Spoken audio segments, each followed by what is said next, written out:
Hello and welcome to episode 412 of the Thinking LSAT podcast. I'm Ben Olson. With me is Nathan Fox. We're the co-founders of LSATdemon.com and the LSAT Demon Daily podcast. You can be LSAT famous, share news, and ask questions on our website. That's thinkinglsat.com. Not coming. When is this? This Wednesday, August 9th at 3 p.m. Pacific, 6 p.m. Eastern. We're going to have a pre-test pump up with Chris. Should be Pre-test pump up. Where did we come up with that name? Boy, I wish I could give appropriate credit for whoever came up with that. But yeah, one of our team members, it might have been Lily actually, who is now departing for law school. I think Lily came up with the pre-test pump up, and now Chris has taken over that idea. It's just everybody who's taken the August test get together, get some last minute advice and probably cultural references from Chris and should be fun. That guy's a jokester, so yeah, go just for the laughs with Chris. Yeah, really. You can sign up for that at lsat.link/free. You can also just find all our free classes by going to lsatdemon.com/classes and checking out what's there. Wow, tomorrow, July 25th, is the September 2023 registration deadline. There's going to be a Demon Daily podcast. That's episode 572, where we talk about how to know if you're ready to register for that test. So go ahead and check that out. You can find all the dates at lsat.link/dates. Let's jump in. We have a comment here on YouTube from a Demon Basic student. Says, the meditation in the middle of drilling is a brilliant addition to the program. We all need to remember to take a deep breath. I was working on logical reasoning and literally read the question again after closing my eyes for a few seconds and was like, really? This is fucking easy. While 1 minute ago, I was considering driving off a bridge because my brain could not figure it out. That's nice. Yeah, the meditation thing was something that we kind of added to the Demon without really much thought. And it has turned out to be a really pretty impactful little part of the Demon. By the way, if you don't want to meditate, you just hit skip and go right on to your drilling. But we've had so many students tell us that that little meditation that pops up every once in a while, just reminding them, every 45 minutes or something pops up and says, hey, maybe take a 3-5 minute break. And we're really happy that has been so well received. Yeah, that has been something. Some people have even cried, right? So, okay. Yeah, it's one of the only times I've made people cry sometimes in class, but other than me making people cry in class, the meditation has made people cry in a different way where, they were like amazed that we gave a shit about their mental health. We do. Because it helps you with your scores. So, anyway, that's a nice note. Okay.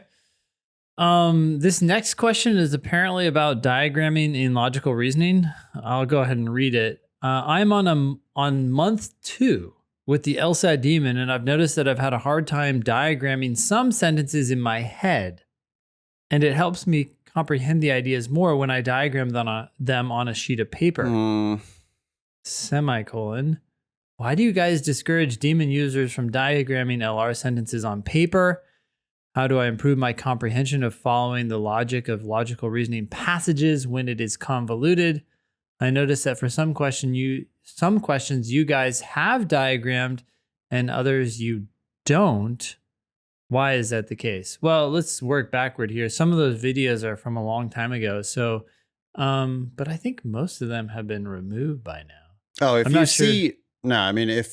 let's be clear. If you see logical reasoning videos in the Demon where we're doing a lot of diagramming on the whiteboard, you can go ahead and flag that, hit the ask button, downvote that explanation, tell us that that's happening because that's old school dogmatic shit that we used to do 10 years ago, 15 years ago when we were baby LSAT teachers. And we have learned over time that diagramming, it always takes time. It's very costly time-wise, which we don't care about that much, except for it also paradoxically causes people to make the very errors that they are allegedly trying to avoid by making the diagram. So things like confusing sufficient for necessary.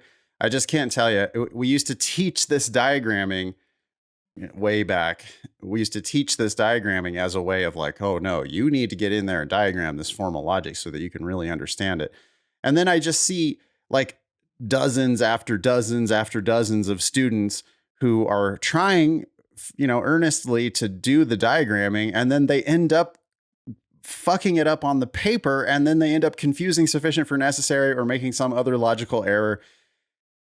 It creates more of a problem than it ever solves, and it always costs time. So we've gone completely away from diagramming at all on logical reasoning. This writer, by the way, and this is what Anonymous is fairly astute here for noticing that I have a hard time diagramming some sentences. And it's like, well, yeah, because some sentences can't even be diagrammed. So why are we trying to diagram everything? Well, this person says I've had a hard time diagramming some sentences in my head. And I think the challenge here is that this person is still diagramming. They're just doing it mentally as opposed to on paper, right? And what we're saying is, no, you're actually thinking about this differently. You're comprehending what the conditional statement is saying. Yeah.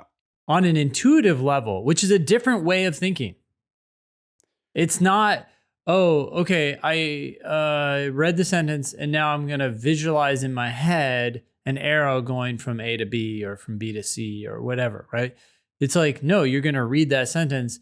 You're going to understand what it really means. If it says, if you go to the store, then you're going to buy cheese, you're going to think in your head, you're like, wow, okay. So no matter what, when I show up at that grocery store, I have to buy cheese. Doesn't matter if the grocery store is on fire. That's what's going to happen. Yeah. And if you can understand that and feel what that means, right? Feel that, oh, every time I show up at the grocery store, cheese is going to be bought by me. Yeah. Well, then you're in a much better position to deal with the other sentences that may or may not relate to that. And it's different from just thinking in your head, oh, if S, then C. Oh, I got that in my head. I didn't write it down, so I'm doing what Ben and Nathan have told me. I'm not diagramming. No, you're still diagramming. You're just not doing it on paper. Yeah. You need to understand these premises, and you also need to recognize that only like not even half of the sentences on LR are going to be conditional. So, the second they say some or most, then that kind of formal logic diagramming breaks down. And the second they start talking about cause and effect, or the second they do anything other than offer you clear conditional premises, there's no point to doing that diagramming. So it's more trouble than it's worth. It will cause you to miss just as many questions or more questions as it's helping you to solve. It is very time consuming. For the people who can do that kind of diagramming correctly, I could make a pretty picture on the board and I could show you, formally, I could show you a solution to some of the questions on logical reasoning. But the people who are capable of doing that correctly on the board or on the page are also capable of just understanding it intuitively and working it through in your head, except faster.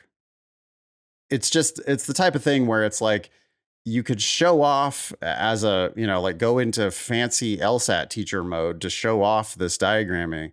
But in the moment when you're actually just trying to solve a question, it just doesn't actually help students solve questions. So that's why we don't teach it anymore.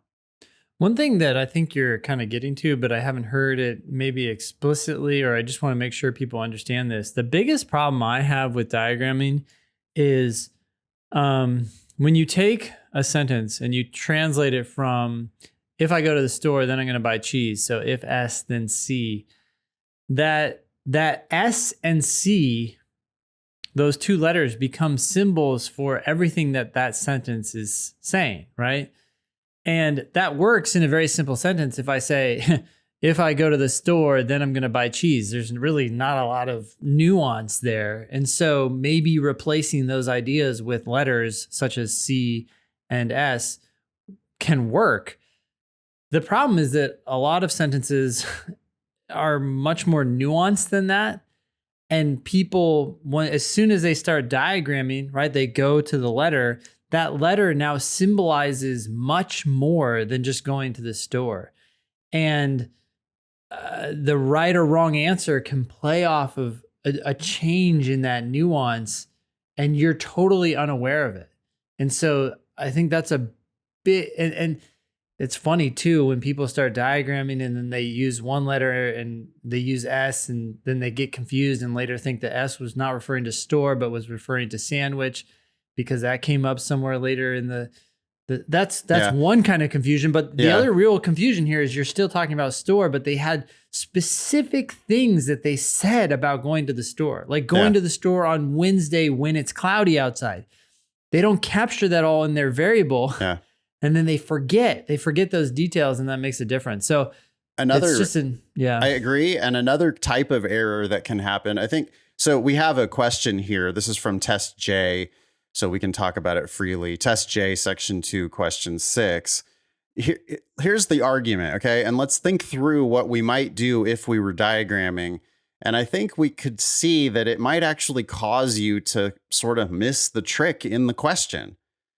An undergraduate degree is necessary for appointment to the executive board. So you start diagramming, right? If you're going to be on the executive board, then you have to have an undergraduate degree. Yep. Further, no one with a felony conviction can be appointed to the board. Okay, so if you're on the board, then you can't have a felony conviction. Or maybe you also diagram the contrapositive, which, you know, and then you get like, you already have 4 statements at this point, right? You have 4 diagrams. Right. And I want to point out that, like, we don't even say the word contrapositive anymore. You know, like, oh, you think that whole thing is really wildly confusing and you think the LSAT sucks because you hate thinking about the contrapositive? Well, guess what? If you do it our way, you don't have to think about the contrapositive anymore. You just have to understand what these rules are saying. Yeah. And, you know, what the rules have said so far is that a felony conviction or lack of an undergraduate degree will disqualify you from the board. You don't need to be writing down a bunch of hieroglyphics in order to understand that. And if you do start writing down a whole bunch of hieroglyphics on your paper, then now all of a sudden you've got this additional bewildering thing on your paper, right? I mean, I'm envisioning 2 conditional statements linked together, and then the mirror of that in the contrapositive. It's like, wow, that's a lot of work for just understanding that if you want to be on the board, you can't have a felony. And also, if you want to be on the board, you have to have an undergraduate degree. That's not that complicated. But you're going to be overcomplicating it by putting all this shit on the page, right? And we haven't even gotten to the crux of the question yet. Yeah. So it goes on and it says, thus, Murray, an accountant with both a bachelor's and a master's degree, cannot be accepted for the position of executive administrator since he has a felony conviction. Good luck trying to add that into your diagram, by the way. I mean, part of that's a premise, part of that's a conclusion. So part of it you need to add to, like, the rules of the game. And then part of that you need to be skeptical of. If you're doing it right, you just need to be skeptical, right? But people are going to be like faithfully copying all this down. If then. I have a feeling they get down to the end of this and in their diagram, they go, yeah, perfect. Yeah. Murray can't be on the, no. Yeah. He has a felony conviction. Yeah. And so that means he can't be appointed to the board. So, okay. Yeah. Executive administrator out. Yeah, right. It's like it distracts you, right? It's like it's smoke and mirrors from what's really going on here. Right. It's like, what does executive administrator have anything to do with being appointed to the board? Well, we don't know. That's the trick of the question, right? Is that, the executive administrator, of course, that's a board position. I mean, it's the executive, you know, he's accepted for a position of the executive administrator, but he has a felony. He clearly can't be because, I don't know. The trick of the question is you just have to ask the question, hey, is the executive administrator a board position? Yeah. But I don't think your diagram helps you ask that question. In fact, I am pretty sure that your diagram impedes you from getting to that question. And that's why we don't teach diagramming, because we do logical reasoning in a much easier way. I mean, our students make huge fundamental improvements in logical reasoning, and it does not come from diagramming. It comes from getting in there and actually understanding what they're trying to say and from figuring out a way to call bullshit. But I just don't think that diagram helps you call bullshit. Yeah. I'm sure it doesn't. I'm sure it hurts most people. And I learned that the hard way. I came up as a power score teacher in 2007, million years ago. And I taught the way they taught me, which was heavy-handed diagramming of all these questions. Yeah. And it's painful, it's boring, it's difficult, and it's confusing. And over the years, I realized, boy, it's a hell of a lot easier to attack logical reasoning if you just expect them to lie to you and then read it carefully, read it really critically. And I don't need a diagram to go, wait a second, board is not the same thing as executive administrator, not necessarily. But yeah, that diagram is not going to help me make that objection. So one thing about this process that I do want to warn people about, and I do see this in class, is that people get used to this diagramming method, right? And then they come to class and it's like, let go. And they're kind of half letting go, kind of like this listener was writing about, right? So they're kind of still diagramming in their head, which means they're using a different part of your brain. It's a different part of your brain. It's the same thing. I think that I got the sense when I was reading that book, Thinking Fast and Slow. Okay. When we do the intuitive approach, yeah, you're slowing down to understand the sentence, but what you're doing is you're powering up the fast part of your brain. You're powering up, you're giving your intuition the tools it needs to engage with the content. But when you do diagramming, you're using a totally different mental process. You're using math. Let's sit here and write down formulas. I don't understand intuitively why this is true, but when I do all the formulas and they work together, then this is the outcome, right? It's a totally different way of thinking. And so one, when you start doing what we're talking about, you have to fully let go of diagramming. You have to fully embrace, no, I'm just going to try to intuitively understand what this sentence is saying and trust in the process.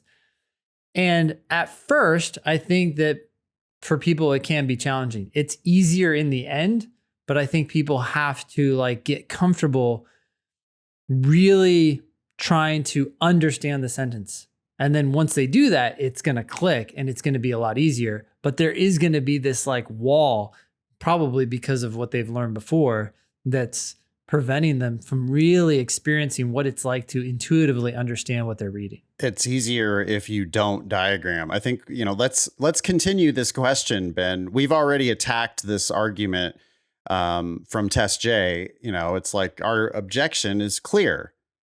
Is the executive administrator a board position? Yeah. Because if it is, then the argument's perfect. But if it's not, then the argument is far from perfect. Yeah.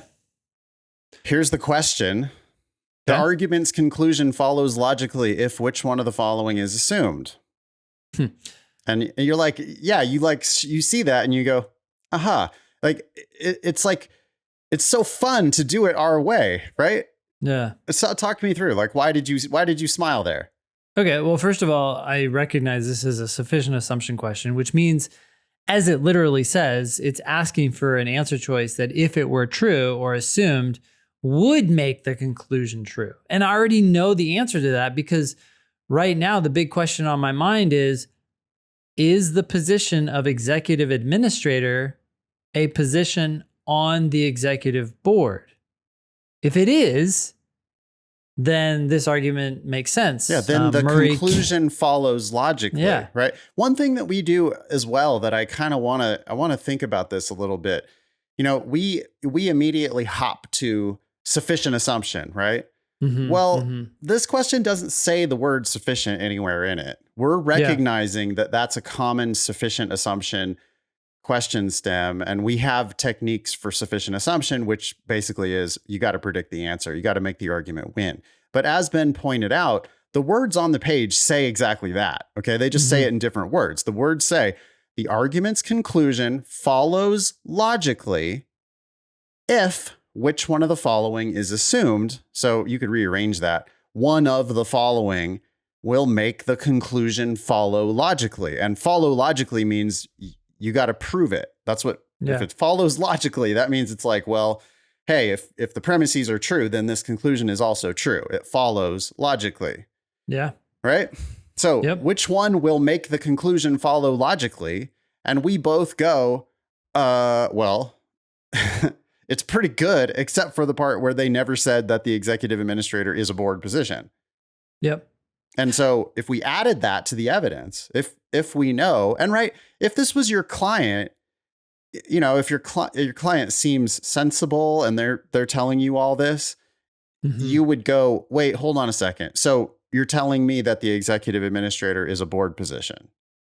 Is that right? Okay, cool. Well, good. Because if we put that into our argument, then our conclusion follows logically. Yep. Yeah. Okay. So we've already predicted the answer. Now we go into the answer choices. I want you to like hit stop on me. Okay. Like just tell me to stop when you're not going to read the answer any further. Because what's your prediction? My prediction is the executive administrator is a position on the executive board. That's all I need to know. And I don't know how they're going to word it. And it doesn't, I don't need it to be worded that exact way. I just need the answer to convey that idea. And then I'm good. Right. Okay. So tell me when you're going to stop me, right? A, anyone with a master's degree. He's like, huh? It seems like it's going in the wrong direction, but I also don't have a problem with it per se because this guy has a master's degree. So I'm like, okay. If you want anyone with a master's degree and without a felony conviction. No, stop. Okay, perfect. You're stopping me because this guy does have a felony conviction. Yeah. We're not talking about these people. Yeah. Well, like the answer has to say the executive administrator is a position on the board, or it has to say something that means exactly that. Now, I didn't stop you after master's degree because this answer choice is a little bit long, right? And maybe it would go on and say that. And I'd be like, okay, I don't know why you threw in the master's degree bit, but that's okay because this guy has a master's degree. But yeah, anyways, without a felony conviction kills it. Yeah. Okay. B, only candidates eligible for appointment to the executive board can be accepted for the position of executive administrator. Okay. So that's interesting. That's basically saying if you want to be the executive administrator, then you have to be eligible for appointment to the executive board, which Murray is not. Yeah, Murray has a felony. Murray's not eligible for the board. B doesn't say exactly what we wanted it to say, but it has the same effect. You read that and you go, you think it through and you go, well, wait a second. I do know that Murray can't be on the board. And B says, if you can't be on the board, then you can't be executive administrator. Okay, so maybe executive administrator doesn't matter whether it is or is not on the board. If B's true, then anybody who's ineligible for the board is ineligible for the position of executive administrator. Okay, so that one does it in kind of a weird way. Yep. All right. C, an undergraduate degree is not necessary for acceptance for the position of executive administrator. Okay. One less requirement, not helpful. I wouldn't have read further than an undergraduate degree is not necessary. I mean, at least on the first pass through. Yeah. And especially once I've already identified B as like, yeah, that's going to do it. Then when I read the rest of these answers, man, I'm going to be like real quick to dismiss them. That's the only time I ever go fast on the LSAT is that on wrong answers, which I say this on just about every show, but it's so important that I have to keep saying it. Wrong answers are wrong. They're 80% of the time, whatever answer you're reading is wrong. Yep. So we expect them to be wrong. And I'm not even conclusively eliminating answers. I'm quick to pass. It's like, probably not. When I start reading an answer, probably not. And then the second it starts meandering off into an undergraduate degree being not necessary, it's like, huh? This guy has a master's and a felony. It also does have a bachelor's degree. So saying a bachelor's is not necessary is like, that's just doing nothing. But point is, to be efficient here, you got to start attacking the arguments. You got to predict the answers, and then you got to be ruthless on the answer choices. D, if Murray did not have a felony conviction. Stop. Yeah. Wait, he does. So who cares what would happen if he didn't? Yeah, it's a hypothetical we don't care about. Yep. E, the felony charge on which Murray was convicted is relevant to the duties of the position of executive administrator. I don't care because I don't know whether that relevance matters for his appointment. Right. The rule didn't say if you have a felony and it's the type of felony that's relevant to your job. Like, where did relevance to your job ever come? Huh? That's not what we're doing here, right? We're doing LSAT logical reasoning is a lot like computer programming, where Yeah. I mean the inputs and it has to match up exactly. Yep. Or it has to be synonyms at least, right? But relevant to the duties, that's just shit that was not in this argument at all. We don't know what the duties are. We don't care what's relevant to those duties. Can Murray be executive administrator? Well, I don't know. Is that position on the board, or does it have similar qualifying criteria as the board? And that's what B does, and that's why that's the answer. So I just checked the correct answer. We did get it right. It is B. I also noticed, because in the demon, we indicate how tempting the other wrong answers are, right? And the most tempting wrong answer here is answer choice D, which is the one that starts with, if Murray did not have a felony conviction. And I'm not ever reading that any further than that if clause. If it goes, if Murray did not have, I go, I don't care. I'm trying to disqualify Murray from who does have a felony from the executive board. You talking about what Murray does or does not, if he didn't have a felony. Yeah. I just don't care. I mean, this is very different. If it said if Murray did have a felony conviction, something like that, I would still be interested because he does, right? So it's like, yeah, and he does. So what do you want to tell me about those kind of people? But he does, and this is saying if he didn't. So we didn't even read this entire answer choice yet. Right. This was the most tempting wrong answer. In other words, a lot of people read it, liked it, they read it in its entirety, and they went on to choose it. Yeah. So there's a lot you can learn once you become like a real master of this test. You just have to get to a point where you really understand what it's saying and what matters and what doesn't. Look, it's true. I actually don't read all the words on every question. I think people would be shocked to find that out.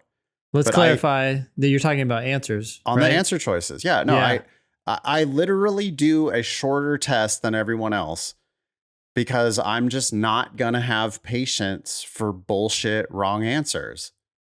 But you're also going to have that lack of patience for logical reasons, right? Like, it's not like you're just impatient. Yeah. No, I'm not just skimming them. I'm done with that one. It's no. Yeah. It's no, like, but no, there's a reason for leaving D in the dust. I was going back and forth with one of our tutors, Ala, on our teacher Slack she was talking about a student who does a vibe check.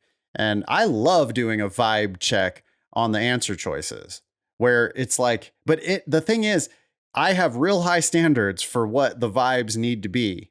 Mm-hmm. And that answer needs to be speaking to me, because if it's not like telling me what I want to hear, then I'm just going to be passing on that answer without even reading the entire thing. And I'm going to do that on half the answer choices, probably. Like if there's 5 answers on a particular question, I would say I'm going to read every word of the right answer. I mean, the one that I end up picking, I will read every single word of and really understand it. Yeah. But the wrong answers that I'm not going to pick, I just have to decide that I'm not going to pick them. And on a first pass through, I very frequently am only reading half of the answer and deciding, nah, probably not. I'm not conclusively eliminating it, but I'm also not like leaving it open. And so contrast the two different approaches, because what this student was doing was reading every word of an answer and then giving it like a, yeah, okay, maybe. And then reading the next answer and like doing a vibe check where the student is vibing with like 3 different answers. That's never happening for me. I will frequently eliminate all 5 on a first pass through, and then I'll have to lower my standards a little bit and kind of reread some of them. That happens on 1 out of every 10, 1 out of every 8 questions, maybe, where I get through all 5 of them without really seeing anything that feels right. But I never, ever am going to read an answer, think it's okay, like not think it through deep enough to really like it. I'm not going to vouch for it. I'm not going to pick it, but I'm like read all of it and go, yeah, that's a contender. And then move on to the next one and find another contender. Well, there's no 2 contenders. There's one right answer and the other one's wrong. So if you're going to keep answers around, you have to be willing to vouch for the whole thing.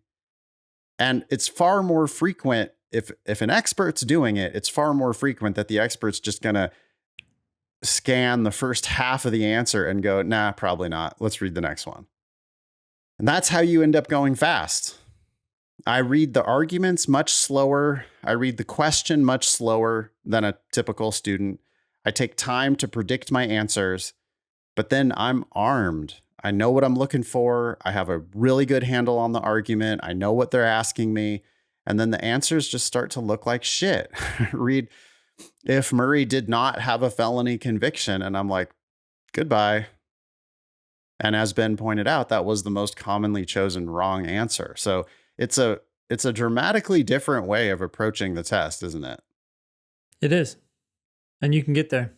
Yeah, you can get there with practice, but you got to, that's one of the biggest errors, I think, is that students are not critical enough of wrong answer choices when every answer has an 80% chance of being wrong, and they read answer choices hoping that they're right.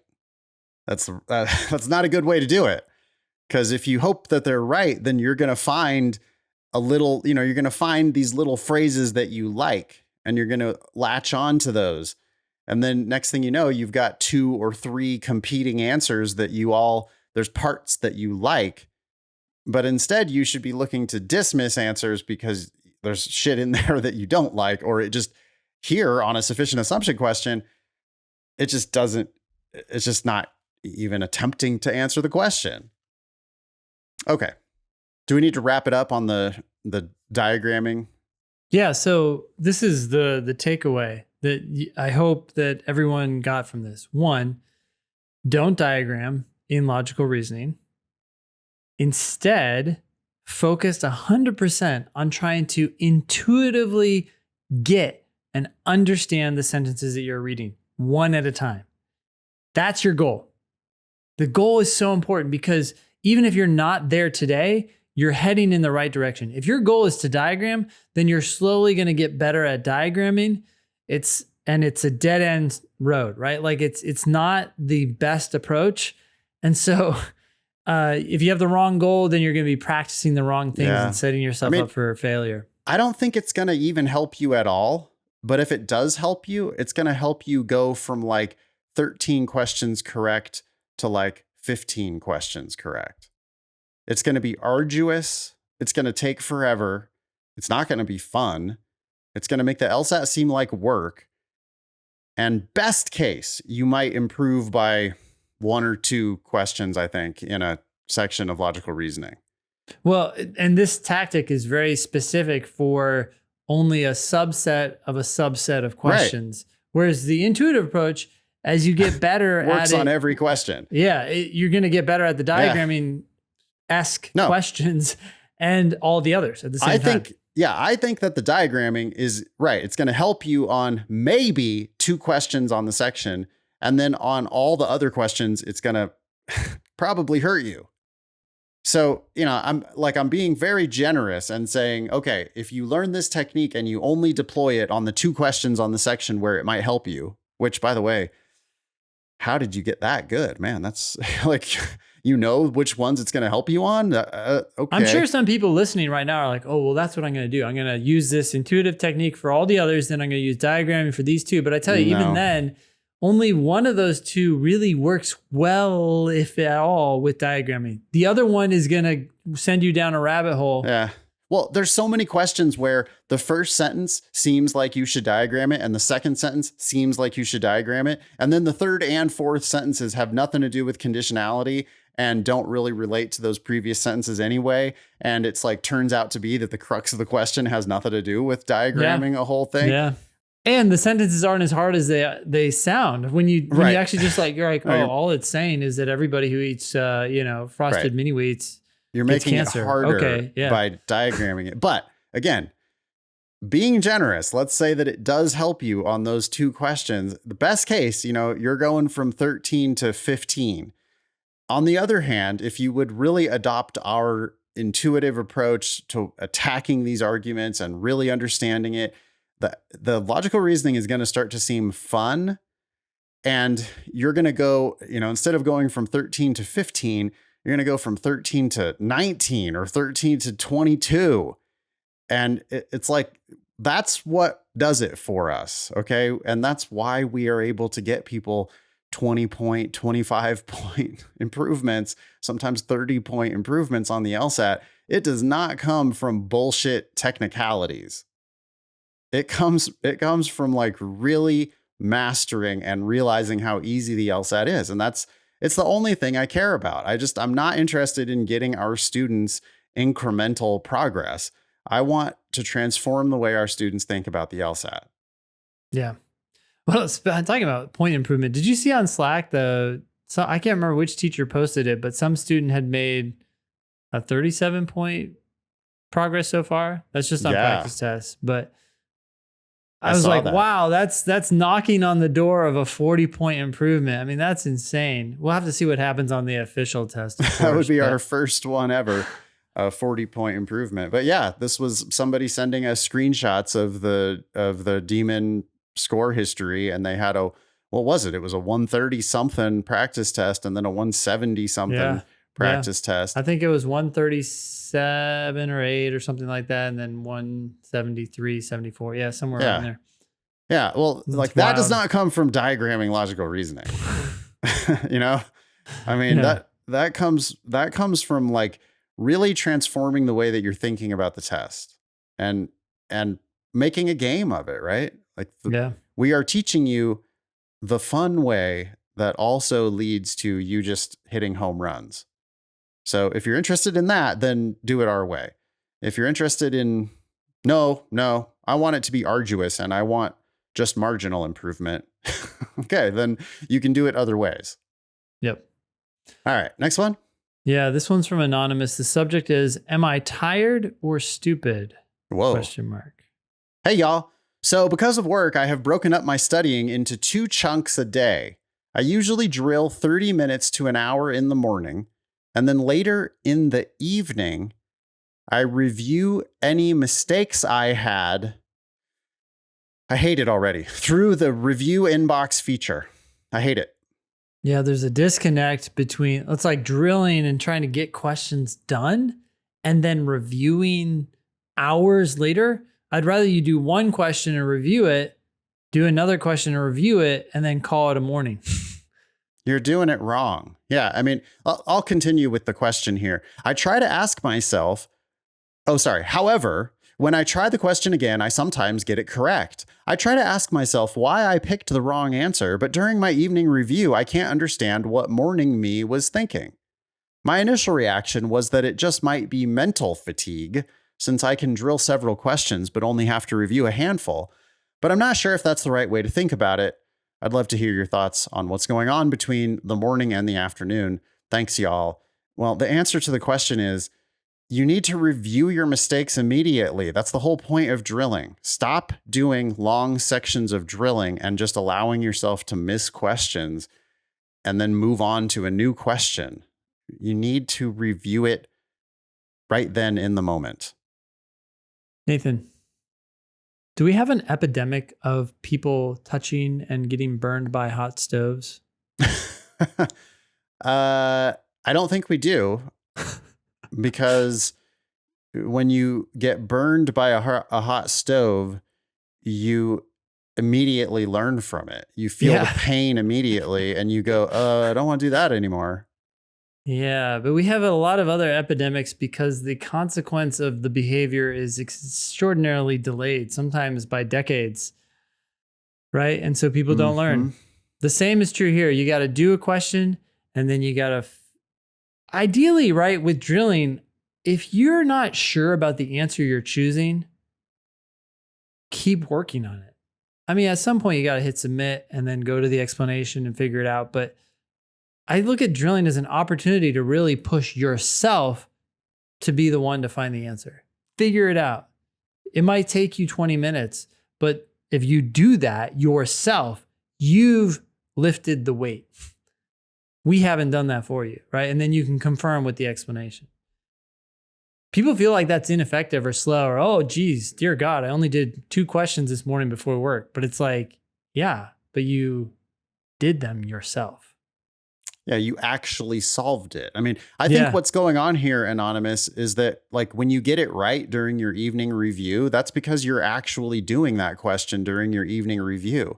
When you're drilling, you're doing some weird mindless, like you're not really doing it. You're not really digging in. You're just kind of like, well, I want to make sure that I drill at least 25 questions during my morning drilling section, and I'll get to the review later. And you're not really caring whether you get it right or wrong. Well, you need to care and you need to just start getting them right. Yep. The way I do LR in class now, I share my screen on a question and I have people send me direct messages telling me what the answer is. One of the things, I mean, it's like consistently in not every class, but pretty close to every class, the answers will come in like, because they're just coming in the background, right? Nobody knows when anybody else is answering the question, but the answers will come in like B, D, C, C, C, C, C, C, C, C, Mm-hmm. right? What's going on there? Well, the people who answered B and D right off the bat immediately before anybody else had even answered the question, you're not doing it. You're not Yeah. solving the question. Those people who are answering 3 minutes from now instead of 1 minute from now are actually doing the question. They're actually solving it and they're really figuring it out. I don't think, for Anonymous here, I don't think it has anything to do with mental fatigue. I think it has everything to do with just you're not really trying to get those questions right. And you need to try to get those questions right. Yeah. Slower is better. Safety first. I'm not impressed by how quickly you answer incorrectly. I'm quite the opposite of impressed by that. Right. And I'm not impressed by how quickly you answer correctly either. I'm impressed by, did you answer correctly? That's the only thing I care about. If you can figure it out, then you understand the LSAT. And if you understand the LSAT, then you're going to do great, regardless of speed. But, people they just resist that. And they just think, no, I got to do a certain amount of work. I got to do it in a certain amount of time. I got to hurry up and send in the answer. Or in their drilling, got to hurry up and just click an answer and move on to the next one. And then not even worry about it that you just missed that question. I mean, the demon's telling this student that they're wrong, right? Yeah. Flashing red at them and telling them, nope. And offering them, would you like to watch our video explanations? Would you like to read our written explanations? Would you like to use the ask button to make sure that you can clarify why you got that one wrong, that you just got wrong? And so separating that, review inbox is great for reviewing your practice tests, reviewing your timed sections, maybe reviewing questions that you missed in class. But you shouldn't be filling up your review inbox with your drilling results. Drilling should be clean, right? Like you should get done with a session of drilling, and that includes doing the questions and reviewing thoroughly all of your mistakes. Yeah. Review inbox for questions to get in there from drilling. This student had to have been adding them manually because it doesn't do that by default. Oh, really? So, okay. So, wow. So this student has actually added an extra step to their studying. Add it to my review inbox instead of just do the review right now. Yeah. And we need to be doing the review right now. I mean, I almost wonder if the drilling tool, if you click out of the review right away, it should be like, not so fast. What are you doing? It does do that if you don't open the explanation and you got it wrong. But this is somebody who's just like reflexively clicking right through that. Yeah. And going like, yeah, I don't really care. Let's get to that. But I'm going to add it to my review inbox and let me get to another question. That's not the way drilling is designed to be used. So this has nothing to do with fatigue. It just, you're not doing the drilling right. But thank you for writing in. Yeah. This next question is from Aiden. The subject is higher diagnostic score, where to start. Hi, Nathan and Ben. I'm a rising junior, and I just started thinking about the LSAT this summer. My diagnostic was a 161. I got -4 on logical reasoning, -8 on reading comp, and -7 on games. Oh, and then -6 on LR. Okay, so you're doing tests probably on Law Hub or somewhere instead of doing tests on the Demon. The LSAT now has 3 scored sections. So you don't. Yeah, and your best section is LR, and you just gave more weight to the logical reasoning section. Yeah, that 161 is probably not really a 161 because LR is your best section and you're double weighting LR. Yeah. Underweighting reading comp and LG, which you're not as good at, or at least you weren't on this test. I mean, regardless, even if you're in the 150s, that's a great diagnostic. It's a great starting point. But yeah, it really is. No, I mean, we could translate that to a 157 or something, and then we would say, wow, that's a really good diagnostic. That's amazing. Like you're doing great. You are doing great. And so you can expect to hopefully to end in the high 160s, almost certainly the 170s. It would be hard to see you not getting there. But yeah. Your question is, I'm not sure where to go from here. Which section should I start on? All 3. You start on all 3. You're not good at all of them. Well, you're good at them, but you could be better on all of them. Do I master logical reasoning first, since it's my best section, or attack RC or LG? I'm a big fan of the show, but I haven't heard much advice for students with higher diagnostic scores. Thank you, Aiden. Aiden, thanks for writing in. It sounds like Eric mentioned that you had mentioned Khan Academy earlier in your message. So maybe you're not with the Demon yet. I would try it out. Go to lsatdemon.com, get a free account. You can start drilling and doing time sections. One, you should do all 3 sections. So if you do 3 sections a week, you might even be able to do more than that. But if you start with 3, you just do 1 section of each type from a test. So you'd start with test J and you do the 3 sections from that test, 1 a day or something like that. You can also do drilling. And by the way, drilling by default will jump around from logical reasoning to reading comp to games. So it will give you a mix based on how well you're doing. Yeah, it's going to give you slightly more of your worst section, depending on how bad that section is compared to your other sections. It might weight it a little more heavily, but it will still give you a mix of the sections. And yeah, there's no such thing as master LR, then move on to the other sections. I mean, you're never going to be really, truly the master of LR. And the reason why I say that is because I don't think I'm the master of LR, or I don't think Ben is the master of LR. We haven't ever mastered it, right? We have to have this beginner's mindset where we're just going to do our best on every single question. We're going to sort it out, and we're not going to expect that we're going to get 100% of all of them right every single time. It's going to be more like, I'm going to do the work. I'm going to sort them out. I'm going to solve each question one at a time. I'm going to be able to figure most of them out. And you don't need to be thinking about trying to master one section, especially not your best section. If you were going to master any section, it should probably be games, because games is the easiest section to score perfect on. It's also the section that people struggle with the most when they first start.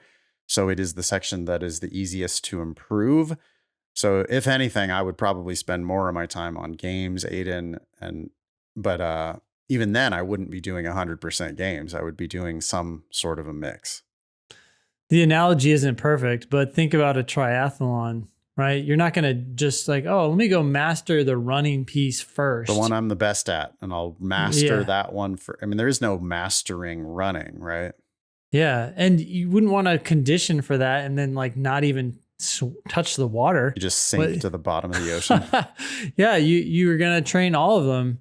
And the same is true in the test. Even when you get to -0 on the games, you never stop practicing them. You just don't practice them as much. Maybe 80% of your time is dedicated to reading, comp, and logical reasoning, but you're still going to do some games. So yeah, good luck. Go check out The Demon. I think that will blow your mind. Agreed. Connor writes in with the subject law school applications.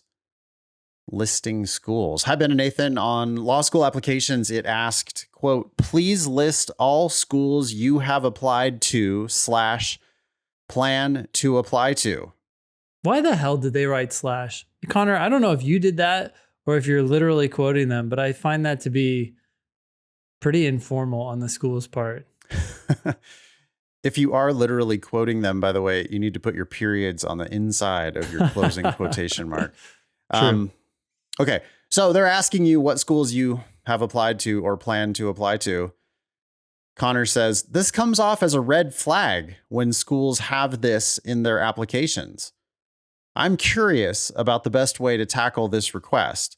I could see the admissions of a low-ranked school looking at someone with a 180, but noticed that they listed off high-ranked schools in the request mentioned above on the application. Then the school may deny this person to protect their yield percentage. I guess my questions are, 1, do you think that it would reflect negatively upon me to leave this question blank? Number 2, am I overthinking this question? It holds little to no weight on my application. 3, if you were applying broadly, how would you tackle this request from the schools? Thank you in advance. Best wishes, Connor. I would, first thing, is it an optional question? Yeah, if it's optional, I would leave it blank. I would be like, yeah, don't worry about it. You're not required to respond to optional questions. And if you think that your answer is not going to help you in your application, let's say you're applying to 30 schools and you're worried about yield protection, or what if you are applying to a whole bunch? I don't think applying to a bunch of higher ranked schools is going to hurt your application, though. I think that makes it look like you have a high estimation of your worth in the marketplace. If you put down that you had applied to 30 schools, I can see some schools being like, hey, the odds that this person's going to end up going here are very slim. If we care about our yield, we should probably not admit this person. Waitlist them, right? Yep. But if it's optional, you just don't have to answer. Probably as simple as that. Yep. On to question 2. Are you overthinking this? Possibly. It probably has little to no weight on your application, but they are asking you that question for a reason. And it probably has something to do with the negotiation that they want to do with you. They want to have an idea. Is this student applying broadly or is this student applying narrowly? And I would just decline to answer the question. Yep. Like you walk onto a car lot. Oh, what other cars are you looking at? Who have you talked to so far? Yeah. How's that going? I like how you bit your lip when you did that. Yeah. Like you just don't. Yeah. What's your budget? Yeah. You don't have to answer questions like that. You just leave it blank if it's optional. If it's not optional, then I guess you have to answer it. Although, do they really have the right to require you to answer that question? Maybe they do. Well, there's some gray area here too, because there are schools that you plan to apply to. I can't imagine them holding you to account if you plan to apply to 10 and end up applying to 15. Right. Right. So, or you could have planned to apply to 30 and only apply to 2. I mean, I think you just don't answer the question and then go, oh, I wasn't planning to apply anywhere else. Well, no one's ever going to, they have no way of ever. Okay. The one thing I wouldn't do is lie. I mean, there's just no point in lying, right? So don't don't try to game it. Don't like put 5 schools that you think are going to make you look somehow better on your application, or put 5 schools to get like red herrings to try to confuse them or whatever. Don't do any of that bullshit. Just don't answer it, or answer it honestly, I guess. But I feel like answering an optional question honestly here, it can't possibly help you, and it really can only probably hurt you. Dishonestly. No, answering dishonestly could definitely hurt you. But even answering honestly, I don't see how it helps you. Sure. Yeah. You know, I would just decline to answer. You don't need to take the witness stand. You don't do that. Okay. Anything else? No, thanks for writing in. Good luck, Connor. And I hope you are applying broadly. You said if you were applying broadly, and by that you mean you are. So that's great. This next question is coming from Abigail. Team member Abigail sent this in from the Ask button. It's about a stated question from an RC passage. The question says, stated question? Stated question says, in the passage, the author cites which one of the following claims? So it must be true? Must be true. Okay. It was explicitly stated, right? The author cites which one of the following claims. Okay, here's the question. Stated questions always take me so long to answer, and I don't know what to do about it. I make a roadmap of the passage in my head. What? And try to refer back to the part of the passage that might have the answer, but they always seem to take me 2 minutes to get through. Any tips? Okay, we have a little extra information here. Abigail checked this student's reading comp history. And in the back end, we can see how much time they spent reading the passage and how much time they spent answering the questions for this particular passage. And Abigail says they spent 2 minutes reading the passage and 10 minutes answering the question. Okay, well, there's your problem. You're not reading the passage well enough. It's called reading comprehension. You have to comprehend what you read. And I cannot comprehend a reading comprehension passage in 2 minutes. Ben cannot comprehend a reading passage in 2 minutes. So you're attempting to read the passage faster than either of us do. And then you're getting right into the question. And the question is like, I mean, because a stated question, that's the part that's really like bumping me here is, first of all, what the hell even is a stated question? I wrote a blog post and a lesson a couple years ago now that was basically like, they're all just must be true questions. I mean, on reading comp, that's all they're doing is they're asking you, what did it say? So they can say which one must be true, or which one can be properly inferred, or which one was stated. And to me, there's not really much of a difference. It's like, we're answering questions based on what the passage said, and you're trying to find answers that are, that's what they said.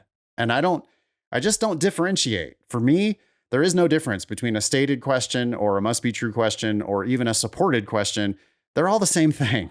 There's evidence in the passage that supports this answer.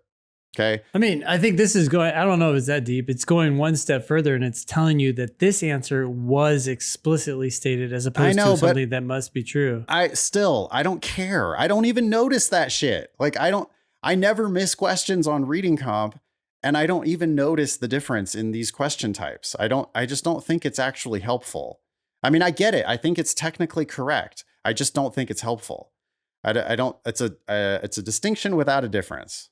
Or a difference without a distinction. Whatever. Point is, I don't need to know the difference between those question types. I know on reading comp, they're asking me, hey, what did it say? And whether it explicitly said it or whether it said something that necessarily implies it, or whether they said something that provides strong evidence in favor of, I just don't care. It's all the same to me. What did it say in the passage? And so, you know, this student has like this self-diagnosed problem with stated questions. But I, the LSAT teacher, don't even know that a stated question is a thing. So I guess I would give this student permission to just like, let's let go of all that. How about we read the passage better in the first place? And then when they ask you a question, and we have this actual question, in the passage, the author cites which one of the following claims. Yeah, I mean, I read that and I go, it must be true. Which one did the author say? Well, I know what the author said because I read the passage better. And yeah, I mean, it's clear, right, that if this student is spending 2 minutes reading the passage, then yeah, it is going to take you 10 minutes to answer the questions, because as you answer the questions, you're probably going back and rereading the entire damn passage. Like, are you going and making your roadmap of the passage in response to trying to answer this question? Well, that's not what you were supposed to have already read the passage. You should have a good handle on what the passage said. And then on this type of a question, there would be no building of a roadmap. There would be, okay, well, 4 of these are going to be something that the author didn't say, or might even be the opposite of what the author said. One of these, I'm going to go, yeah, yeah, they said that. I remember them saying that. And then if I'm not 100% sure and I have to go back to the passage to find here's exactly where they said that, then I will. But I think more often than not, I'm not even going to have to go back to the passage to answer a question like this, because 4 of them are going to just be wrong. I mean, it's going to be, yeah, something they didn't say, or something that they actually said the opposite of, or a much stronger version of what they really said, which I could eliminate that. I agree 100%. I think the 2 really key points here are, 1, this person needs to spend way more time in the passage to understand the passage. Yeah. And 2, what you're saying right there, you read this question. In the passage, the author cites which one of the following claims. I find it highly unlikely that I would go back. I would just be like, do I remember this being cited? No, I don't remember that being cited. Or like you said, it's going to be close, but it's going to say something that's too extreme or whatever. And you're like, no, because I understood what was cited. Not only do I, right? It's not just about finding that citation. It's like, I remember them talking about this. So yeah, I don't want 16 sentences, by the way. This is test 46, passage 1, and there's 16 sentences there. It's just not like, it takes longer than 2 minutes to read, though. But for sure, and understand. But to take, so I would read it in 5 minutes, maybe 4 or 5 minutes is probably how long it would take me to read those 16 sentences. I would not memorize those 16 sentences, but I would have a damn good idea what was in that passage. I mean, I would know I would remember. Like, if they say something that had just been said in those 16 sentences, I would remember that. And you're not remembering that, which it just means that you're not reading the passage well enough in the first place. It's not about your roadmap. It's about actually reading and really understanding. You're skimming these passages. You're not really understanding them. Yeah. I wanted to say the same thing. I find myself typically spending 4 or 5 minutes on the passage. And I hesitate to say that because I know some people are going to go out there and they're going to be like, okay, timer, 5 minutes or 4 minutes. It might take you longer. It might take you longer. But I do want to say that because I think people hear that number and they go, oh shit, I'm nowhere close to that. Oh, I spent 2.5 minutes. Oh, I spent 3 minutes. And it's like, I don't know how much time they actually spend, but they hear 4 or 5 minutes like, wow, that's longer than what I expected for Ben and Nathan. And by the way, it might need to be even longer for you. But what it means in practice is that roughly 40 to 60% of the time is on the passage and the remaining 40 to 60% of the time is on the questions. Yeah, this person is doing it the exact opposite way, where they spend 2 minutes on the passage and then they get to answer A and they're like, I wonder if the passage said that. Yep. Because they didn't really read the passage.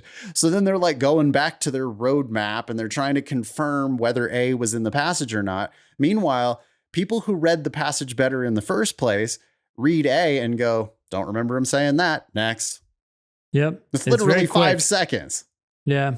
And you're spending 20 seconds per answer choice to consult with your roadmap and see if it's on your roadmap or whatever weird thing you're doing. Instead, Ben and I are just like, nah, it wasn't about that. Nah, they never said that. No, they said the opposite of that. They did say something similar to this, but this is a way stronger version. So that's a trick. That's no, not that. Yep. Oh, this one. Yeah. Yeah. I remember them. I think it seemed like it was like in the second paragraph. And then you go back to your thing and you go, oh, yeah, there it is. Yeah. Oh, sure enough. That's exactly. Yeah. And that's or the sometimes answer. I don't even go back, right? Because sometimes it's like, I don't remember if they said this exactly, but it sounds consistent with the conclusion. And these other 4 are shit. Yeah. So I'm done. Moving on. Right. So you don't even need to go back and do that double check. But that's all because you did the work up front. I mean, this student is clearly not doing the work up front. They're backloading it in the questions themselves. And the problem with backloading the work into the questions themselves is that the wrong answers are in the questions, and the wrong answers are bullshit. The wrong answers, they distract you and confuse you and waste your time. You know, because think about the other thing that's happening to a student who approaches the test this way is that the questions themselves are going to infect their knowledge of the test, or sorry, of the passage. Yeah. Right. So what happens is they have to give wrong answers way too much credit. And then as, you know, because they're like, well, I don't know, did it say that? But then as you read it and you think, did they say that? Then it's sort of like part of your brain is like, well, no, they said that now. I mean, it's part of the passage now. Yeah. Because you didn't read the passage well enough in the first place. So you've really got to separate, right? The passage is gold and the answer choices are shit. Yeah. Yeah. And you're going in, you're like skimming through the gold part and getting right into the shit part. And now you got your shit and your gold all mixed up. Not good. Impure gold. Yeah. Okay. Hey, last thing, just a little number to throw out there. This student spent 16% of their time on the passage versus our typical 40 to maybe even 60% of our time on the passage. Oh, yeah. I blazed through the questions. I mean, and it happens on all 3 sections. I take enough time to make a good diagram in logic games, breeze through the questions. It's not uncommon at all to spend 5 minutes on a diagram and then 45 seconds to answer all 5 or 6 questions. Yeah. So it's really stark in games. Logical reasoning, spend all the time you need to spend to understand exactly what's going on in that argument. And sometimes the arguments are really convoluted, poorly written, missing pieces of evidence.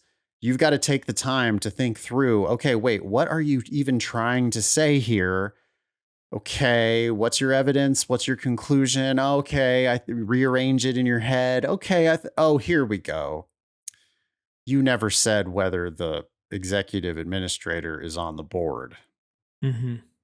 Then when you go to the question and the answer choices, you just fly right through it because you know that the answer needs to say, well, the executive administrator is a board position. Yeah. Reading comps. And by the way, with that question, the correct answer was worded differently, right? But but it was fine because we understood the goal. Yeah. We understood what needed to be fixed versus someone who might have a strategy of like, oh, I recognize that this phrase was new in the conclusion. So I'm going to look for answers that talk about that. You know, it's like this incomplete understanding, and it's like gimmicky. That stuff just doesn't work. Yep. Okay, I think that's good. Next one here is from Fran, and it's about ChatGPT. You guys mentioned a question that may be added to law school applications about using ChatGPT. Is it in an applicant's best interest to always answer no to the usage of any AI assistance? Can it even be proven in the slightest that AI was used at some point in the application? There are sites and other AI that try to tell you if ChatGPT or AI assistance was used in a piece of text. However, they are extremely inaccurate at this point in time. The only way I can see anyone proving it is if they hook you up to a lie detector or something. Although I do not plan on using anything like that in my application, I do not see why anyone in their right mind would admit to using AI if it can't ever be proven that they used it. Thank you, Fran. Wait, even if these other tools aren't accurate or extremely, I guess you're saying they're extremely inaccurate. I don't even know if that's true, but some of the ways the schools figure this out is they compare your LSAT writing sample to your application. You could have an essay that has a different kind of style to another part of your application where you've just maybe given some shorthand answers to questions. And they're like, wait a sec, you have a much different writing style here than you do there. I wouldn't be so confident that they can't at least be suspicious of outside involvement. I just don't see what the point of it would be I think I'm going to say don't use ChatGPT on your law school applications. Like, for what? It seems like you're introducing a lot of risk for no reason. Yeah. I mean, we know that ChatGPT hallucinates. We know that it is going to, like, if you give it your resume, it's going to then make up shit about you as part of your personal statement. Like, so Fran's not going to use it. I don't think anybody else should use it. No, I don't think Fran is saying that she's not going to use it. I think she's saying she's not going to admit. No, she said, it. I do not plan on using anything like that in my application. Oh, okay. Yeah. Fran's not going to use it. She's just asking for her own. She's like, why would anyone ever admit to this? And my question is, why would anyone ever do this? Well, if anyone does it, what they're going to do is they're going to use it. And then if they're smart about it, they're going to then edit it. So they're using it as like a first edit it. Yeah, they're using it as a first draft, right? Which is not insignificant. First drafts are, a lot of people sit on them. What's it going to do? It's going to just like regurgitate all the details from your resume because you have to feed it something, right? Otherwise, it's just going to make up a bunch of, like, it could just write a random personal statement for law school for a complete unknown for like a cipher. It'll just make up, that you have a history of whatever. It'll just start making up details that might fit with a law school application. It's a weird question though, too, because let's say you actually wrote something without using ChatGPT, right? You just wrote something. I would strongly encourage people to put it through Grammarly. Yeah. That's AI assistance. So, and what attorney out there is not doing that? Right. Isn't spell check AI? Yeah, that'd be funny. You just say, yes, of course. It's called spell check. Yeah, I would probably not be a smart ass on my application. I mean, I think it goes back to our earlier question, which is just if it's an optional question, you can always just not answer it. If you did not use, and I think what they mean when they ask you especially if they say, have you used ChatGPT or any other AI, you just say no. Yeah. Yeah. Don't be a smart ass about like, don't overthink it. Like they're not asking you about spell check. Yeah. Because that's been around forever. Well, also that's default in every, like you can't do word processing without spell check automatically now. Yeah. Right. So, I mean, you're going to get the red squiggly lines under shit that you misspelled and blue lines under things that you grammar errors or whatever. But I would just say no. If it's an optional question, you don't even need to answer it at all. You should probably get in the habit of not answering optional questions unless they are going to help your application. Okay. Next. Yeah. Mark is asking about skipping questions in logical reasoning. Many prep companies preach the idea of skipping questions, especially in logical reasoning. I know that the LSAT demon preaches a slow and smooth and, quote, solving the question, close quote, approach. Imagine, like, that's so different from what everybody else does. Take your time, right? Actually solve the question. Yeah, figure it out. Who would have thought? Yeah, that is what we do. Yeah, and we do not recommend that you skip questions. Mark continues, which also saves time in the process. That is true too.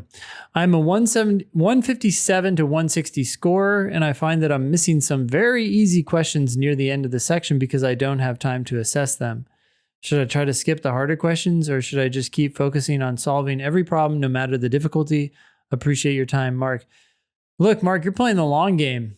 So keep going, because you're going to eventually find that these harder questions are easier. And then you're going to, occasionally get these little what is it? Little gifts.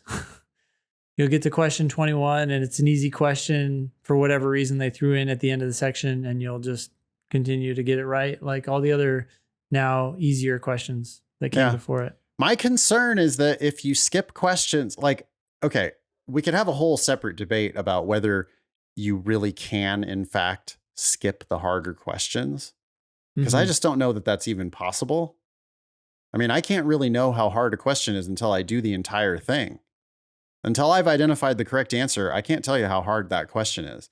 Sometimes the argument could seem convoluted. Maybe it's really long. But then it's like, what's the main point? You're like, well, the last sentence in this one turned out to be the main conclusion. So or it turns out to be a sufficient assumption question, and there's a real easy bridge between the evidence and the conclusion. It could turn out to be a weakened question where the correct answer is just kind of a real obvious objection to the logic. I don't know how hard it's going to be. And flip side, maybe the argument's really short. Maybe it seems very straightforward, but then the answer choices can be really convoluted. There can be two answers that are seem really similar to each other. I just don't know. I'm an LSAT expert, and I can't tell you how to skip the hard questions. So you probably shouldn't be trying to skip the hard questions. You're already going to be well into that question before you know how difficult it really is. And bullshit techniques like reading the question first and skipping hard question types, I mean, that's really not where it's at. And we've talked about that for hours and hours and hours on previous episodes of this show. Yeah. So my worry is that this idea about skipping the harder questions, one, it might not even be possible. Two, if it is possible, I think it's one of these things where it's going to get you from 157 to 160 up to 162. But it's going to then prevent you from getting to 170. Yeah, well, how often too? Because Mark, you're thinking about the times where you skip ahead and there were easier questions. There are also plenty of times where you skip ahead and there are just harder questions for the rest of that section. Let me go a step further. Most of the time, if you skip questions, you are skipping to harder questions because the questions get harder nearer the end of the section. So, if you miraculously can skip question number 12 because it's an unusually difficult question number 12, I don't even know how you can do that. But if you miraculously could, well, on average, numbers 13 and beyond are harder than what came before. So all you're really doing is jumping out of the frying pan and into the fire. Yeah, there are some easy ones sprinkled all throughout the test, but you can't reliably identify those. And like Ben said, we're playing the long game, Mark. We're trying to get you to 170. I just don't give a shit about getting you to 162. I want you to build robust techniques that are going to lead to your best possible outcome, not some gimmicky bullshit that might get you 1 point today and cost you 10 points in the future. Noah writes in about serious facts on soft factors. Howdy, Ben and Nathan. I was wondering what kind of weight law schools place on the other parts of my application besides my UGPA, which is 3.86, and my LSAT, cold diagnostic 155 on May 30th. Highest practice LSAT so far, 159. Okay, so LSAT in progress. Good cold diagnostic, by the way. Good UGPA. You're going to be a great applicant, Noah, and those are the big factors. For example, my resume is filled with law experience. I interned with my district attorney's office. I was captain of one of my university's mock trial teams. Shout out Texas A&M mock trial. A whoop. I don't know how to pronounce your onomatopoeia. I have a published research thesis on defamation law in different countries and how a jury can be tainted. And I'm working at a law firm as a law clerk right now over the summer. That's all great shit, Noah. How much will law schools consider things like that when looking at my application? Is that enough to put me over the top with people who have a similar or slightly higher LSAT or UGPA? Thanks, Noah. I don't know how much it's going to do for people who have slightly higher LSATs, but it's definitely going to help you with people who have similar LSATs. You clearly understand that law is a certain kind of discipline. You're somewhat familiar with that. You're not an attorney yet, but you work at a law firm. You've published research on defamation law in different countries. So that again does not make you an expert, but you are familiar with what you're getting involved with. And I think that helps. They know that you're not confused. But do not use that as permission to get anything less than your very best LSAT, Noah. I get the sense, and I hope it's not true, but we see this all the time where people write in and they're frustrated with their LSAT progress, but they have really good softs and they are looking for us to tell them, oh, well, but your softs are so good or your UGPA is so good. Don't worry about it. Yeah, no, that you'll be able to overcome. And listen, the schools are going to tell you that. Fancy law school admissions consultants are going to tell you that because they just want your business. They want to start charging you $5,000 to work on your personal statement. The schools just want your apps. And so you're going to get a lot of people out there that are going to give you some bullshit advice here, but we're not going to give you the bullshit advice. The LSAT is the wrecking ball. That's the thing that's going to really just bash down the doors to whatever schools you want to go to. And, Noah went to Texas A&M. Noah's probably interested, at least somewhat, in University of Texas Law School in Austin. I'm looking at Austin, Texas ABA 509 report. Their 50th percentile LSAT last year was 170. Their 75th percentile LSAT last year was 171. Noah, if you apply with less than a 170 to Texas, relying on your softs, you might get in. But if you get your LSAT up to 170, which you definitely should be able to do because 155 is a really good cold diagnostic. I don't know if Noah's a demon student, but if Noah was a demon student, turning a cold diagnostic of a 155 into a 170 is not that hard of a task. And if you do that, Noah, then, that's a hard factor. All the other stuff on your resume just doesn't show up on Texas's 509 report. And because it doesn't show up on this public data that they have to report to the rankings agencies, to the American Bar Association, and to the world, the soft factors, they just don't have nearly the kind of impact that the hard factors of LSAT and GPA do. And you're such a great applicant, Noah, that I just hope you're not looking to take the shortcut here and go, well, I've been working at the LSAT since May. It's May 30, by the way. So it was, basically the beginning of June. And then highest practice LSAT 159 in early July. So it's like 1 month of prep and 4 points of improvement. And it looks like Noah might be looking for the permission to tap out. Yeah. Of LSAT prep, which you're going to get bad advice on this, Noah, from lots of other places. The schools themselves, law school admissions consultants, pre-law advisors. You're just going to get all kinds of bullshit. But from, we do this hundreds or thousands of times per year, right? With applicants.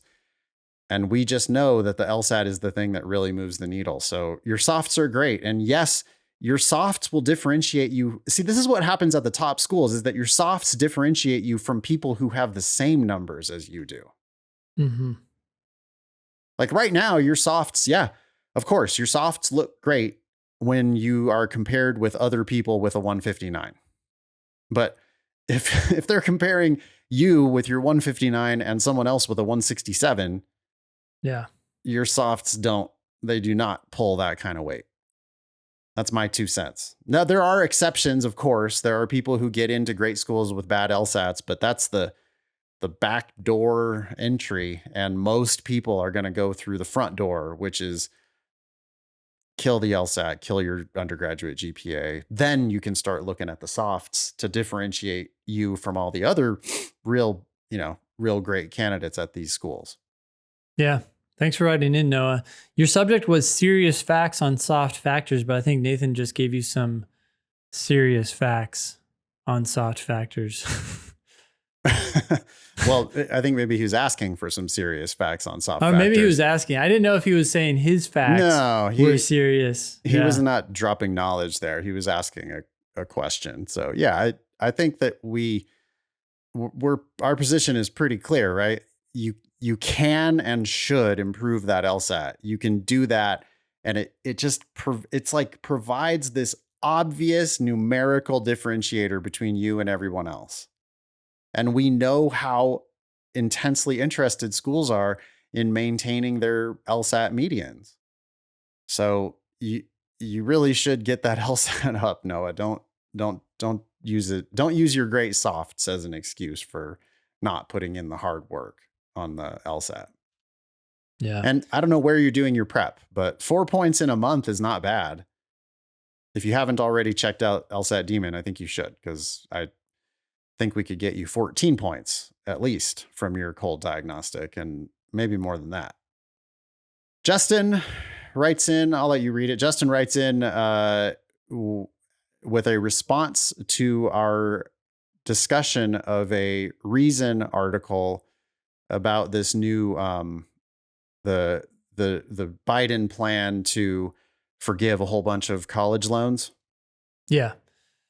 And we had some concerns about that. We were thinking, hey, look, this is just going to encourage more people to borrow and more schools to charge more prices. But Justin writes, hi, Ben and Nathan. I believe the Reason article leaves out some critical information. While it's true that the government would still be using taxpayer money to pay off loans, a major objective of the plan is to cap debt accrual for borrowers. That sounds like a great idea. If we really are going to cap debt accrual for borrowers, I'm interested. Yeah. If I understand correctly, the previous IDR, this was income driven repayment plan, repay, these stupid government names, accrues interest at a constant rate and then, under qualifying circumstances, adds the accrued interest to the principal. Yes, that is how I understand income-based repayment, that you are sometimes paying less than the actual interest that is accruing on your loan. And if you do that, then it just gets capitalized into the principal value of your loan, which means your loan is going up while you continue to make payments, which is really shitty. Okay. Yeah, it's a bad situation. Yeah. We can get into what caused that. But anyways, the new plan Save lowers the amount of, that's the name of the plan. The new plan Save lowers the amount of money borrowers need to pay each month from 10% of discretionary income to 5% for undergrad. Okay, so just making the problem worse by letting people pay even less of their income. I mean, the problem with income-based repayment in the first place is that you're accruing interest, but you're not servicing your debt. If you don't pay your mortgage, the balance on your mortgage goes up, and that's essentially what's happening. You're paying, like, if you write a check and pay half your mortgage payment, well, they'll take your check, but they'll also just add the other half of it plus interest to your principal. Yeah. So, and rewards, Justin continues, the new Save plan rewards borrowers for paying on time by simply paying off the remaining interest. So far, Justin, I'm not sure how your understanding of this new plan is any different from our understanding.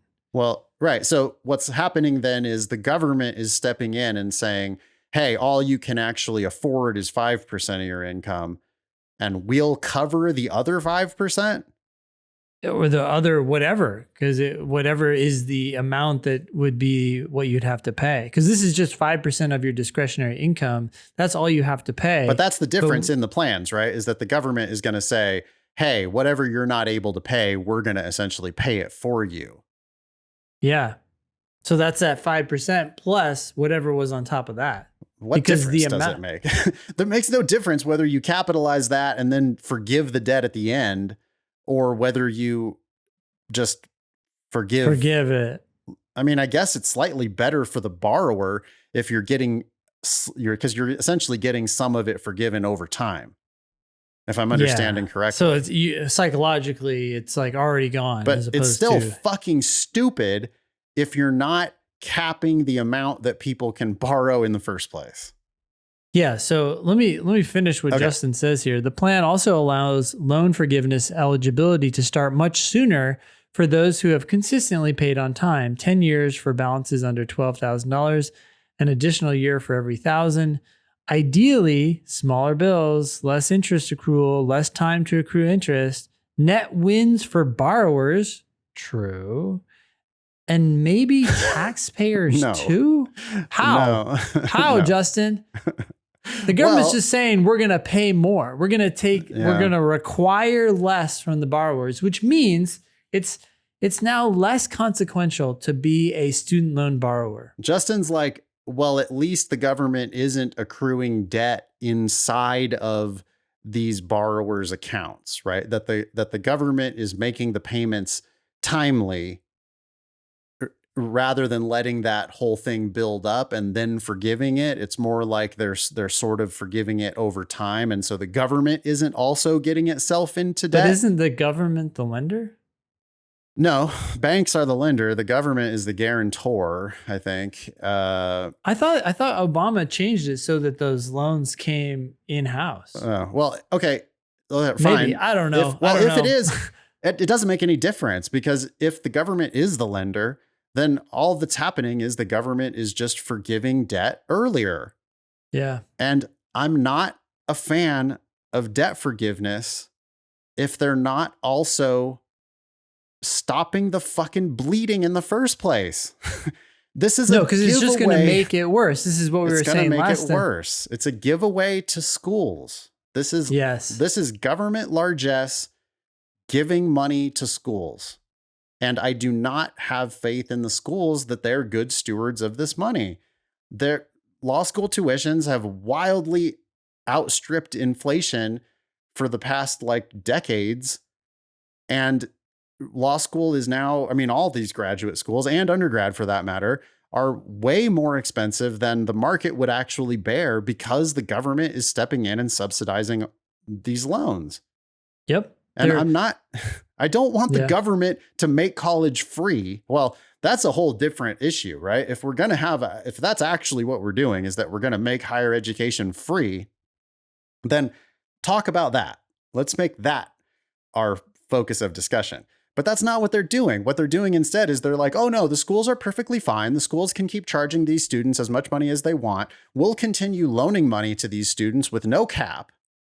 Or we'll continue guaranteeing loans to these students with no cap, whichever way it's happened. I don't know, whatever, same difference. And that is causing the tuitions to go up. And I can't understand how anyone cannot understand. I'm not yelling at you, Justin. I'm yelling at Bernie Sanders and Biden and whoever else is popping off with these, fantastical loan forgiveness programs that don't have something to do with fixing the underlying problem in the first place. Yeah. Notice what Justin says here. It says a major objective of the plan is to cap debt accrual for borrowers. We're talking about two different types of caps. This is capping once the debt has been accrued. This is capping. It's actually not by having the government this is pay forgiveness. It off. This is forgiveness. It's not capping. No, because the debt has already been accrued. The capping that we're talking about is preventing the loan from taking place in the first place. At least that is that big. Because if the caps on the loans were tighter, if students couldn't take out as much money, then the schools would be forced to charge less. They know exactly how much money you can take out as soon as you talk to them. It doesn't matter what your financial situation is. They can always tell you, yeah, but just take out this amount in loans and you'll be fine. We'll cover the rest. That's what they say. And we've seen how dependent schools are on these loans. I mean, they literally don't exist. If you stop letting people borrow money to go to school, the schools go away. Many of them go away. And what would happen in the long run is, if there is indeed a value to higher education, the schools would have to start charging a price that is commensurate with their value. The problem is that schools now charge prices that are way wildly over their value, just like the hospital charges way more for services than they're actually worth because they know that they're going to then bill your insurance. That's the same problem that's happening in higher education, where the schools are allowed to just step up and say, oh yeah, well, we're not Harvard, but we're going to still charge Harvard prices. Yeah. And then dummies borrow all that money. I mean, I shouldn't say you're dumb. You're naive. You're 21 and these programs exist and you're like, well, the government surely wouldn't be leading me astray. They are leading you astray. They're setting you up for a real tragedy where you're going to end up owing a shit ton of money down the line. And these programs are like, I'm trying to pick a metaphor here. It's like trying to put the horses back in the barn instead of just locking up the barn in the first place and not letting them get out. Yeah. Yeah. I'm sorry, Justin. Maybe I'm not understanding what you're saying, but I don't see anything here that makes me change my mind at all about that Reason article. I would love to hear what, follow up from you, Justin, or follow up from anybody else who's interested in this issue. But I don't see how. I'm never going to enthusiastically support a plan that is about debt repayment or debt forgiveness or these complicated income-based repayment plans where the government's going to be stepping in and subsidizing. I'm never going to be a supporter of any of this if it doesn't also come with just a hard cap on, look, you can't borrow more. We are not going to be endorsing these loans or facilitating these loans or giving these loans ourselves with no limit on how much the schools can charge. Because when you do that, it creates this like third party problem, which we think is what's responsible for this wild inflation in tuitions. Am I missing anything? No, I would just add one anecdote to this. One of our friends, he has a couple kids, and I guess he took out Grad Plus loans or something. He's several years older than us, but still working to pay off those Grad Plus loans for his kids. It just makes me sick. I'm like, oh man, how did you get wrapped into that situation? And it's doubly gross when it comes to law schools, because law schools play this scholarship game where they try to attract the most promising students by giving them significant tuition discounts, frequently up to 100%, sometimes even exceeding 100% of tuition. And so, think about this now. You've got a government program that allows people to borrow money to go to this school with no cap. Yep. At the same time, that school is charging some of the people nothing at all. In fact, it might be giving some of the people money to go to the school. Yeah. While other people are borrowing $60,000, $70,000, $80,000 a year to just turn straight over to the school. The school would never make that loan if it wasn't government guaranteed. If it wasn't the government making the loan or the government guaranteeing the loan, then that loan would never be made, because the marketplace is going to go, $80,000 for that school? That's not a good investment. We can't loan you that money. Have you ever seen how bankers are about mortgages and shit like that? Yeah, seriously. I mean, skittish. No, well, because they should be. If you're lending money, your job is to lend money to people who don't need it, essentially. Because otherwise, if they really need it, then the odds get pretty bad that they're going to be able to pay you back. And especially in this context where you're essentially trading over 3 years, you might trade $250,000 for a piece of paper. Yep. And the odds that piece of paper is going to actually be worth not just $250,000, but, way more than that, so that you can actually recoup that $250,000 while you're swimming against interest rates that are making it go, higher and higher and higher. So you have to pay back a lot more than what you actually borrowed in the first place, as everyone knows. And those loans would not exist if it weren't for these government programs. So, and trust me, I'm like kind of a liberal. Yeah. But I'm not a Democrat, and I'm not fucking stupid where I am going to be, you can't just pander to me and say like, oh, but this is going to be great because it's going to be good for these kids who are borrowing. Trust me, I want what's good for these kids who are borrowing. But if you're not fixing the system, then you're not going to like trick me into thinking that you're doing something. It's just a short-term solution. It's like some people are drowning, throw them a lifeline, now make it more likely that more people are going to jump in the water. Exactly. It's a short-term solution that actually makes the long-term problem worse. Yeah. Thanks, Justin. Let us know if we misunderstood anything you were trying to say. Oh, we could be totally wrong about this. And I want to know if we are. So please go to thinkinglsat.com and give us some feedback about our commentary on that or our commentary on anything else. We sometimes state our opinions strongly, but we are open to new data and thinking about these things in a different way. I want to be right, or I want to learn, to be right. I don't care whether I was right today. I want to be right tomorrow. So please tell me if I'm getting it wrong. But yeah, the way I understand this stuff, it just seems like it seems patronizing. It seems insulting, honestly. Yeah. Like, how stupid do you think we are? That some overly convoluted, throw 10 different acronyms at me. Yeah. Again, I'm not yelling at you, Justin. I'm yelling at the people who are perpetrating these plans.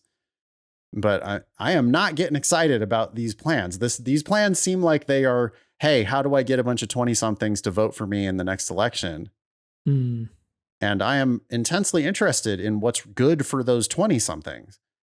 But these plans don't seem good for it's like, oh, if you get some of your debt forgiven, then that might be good for you personally. But if all you're doing is making it worse for your younger siblings or for your own kids, then how is that's just not a solution to the problem. Agreed. Okay, cool. Be LSAT famous. Please ask questions or share news with us at thinkinglsat.com. If you have questions about the LSAT Demon, email help@lsatdemon.com. You can also check out our other podcast, LSAT Demon Daily. That was episode 412 of the Thinking LSAT podcast. Thanks all y'all for listening. Nice knowing ya. Don't pay for law school.